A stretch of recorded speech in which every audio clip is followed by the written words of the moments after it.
video that you just saw, this episode is going to be talking about Sephiroth. This is episode 37 of my reviews. I'm TJ. But going right into my review of going against Sephiroth in Kingdom Hearts 2. Now, unfortunately, once you finish the battle against Sephiroth, you won't be able to go back and try to defeat him again. There's a one-shot deal in Kingdom Hearts 2. Now, before taking on Sephiroth, you're going to have the second chance once more, the Trinity limit, and you will need to level up your final form long enough, or at least high enough, to where Sora can use its glide ability. Now, when the battle first starts, before you make your first move, you're gonna get the block reaction command, which I strongly suggest you use it. Otherwise, you're gonna take an insanely amount of damage right from the get-go. Now, there are some tricks where you've seen in the first one, you see in this one. Much like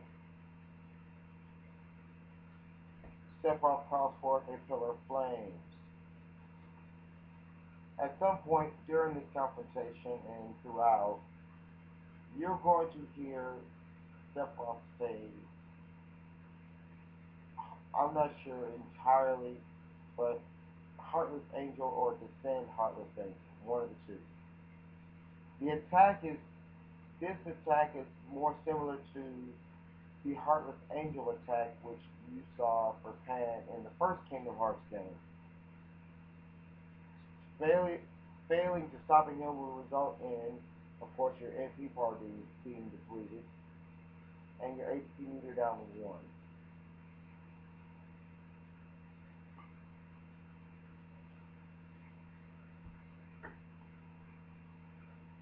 This is where your aerial dodge ability from your Master Form comes into play.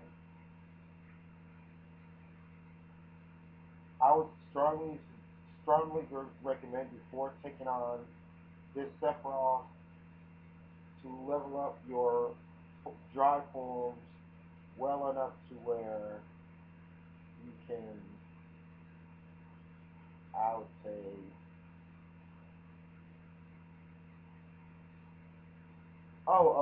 before I forget, since this is going to be a long and strenuous battle with Sephiroth, I strongly suggest you load down Sora's item slot with mixers and mega elixirs.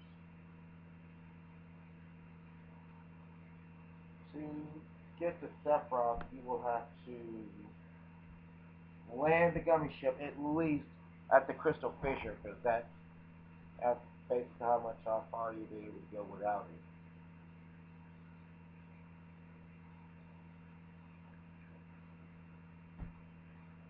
And approach Sephiroth. After several moments, Sephiroth attacks the group. You defeat him. Sephiroth kind of brushes his shoulders up like, you're nothing. And tells Sora to bring Cloud there. Of course, after you get back with Cloud, you'll trigger yet another cutscene. And Cloud goes off again with Sephiroth to finish the battle. However, all is not lost. Tifa hands Sora the Fenrir Keyblade, which is physically the strongest Keyblade via physical attacks there is.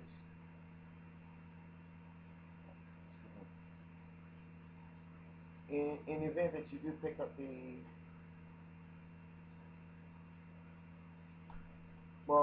I'm getting ahead of myself. But The get bonus for winning against Sephiroth is a increasing your drive gauge. So if you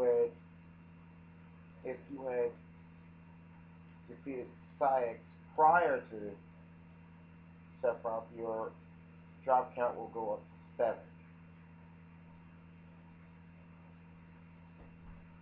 I think I'll cover a good bit of it as far as the fight with Sephiroth.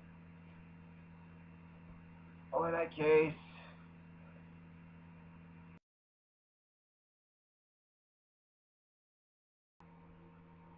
that will eventually take care of all of the side quests and tournaments, whatnot. Well, the only thing left to do is to ultimately take care of Xemnas, which I'll start covering that with the next episode.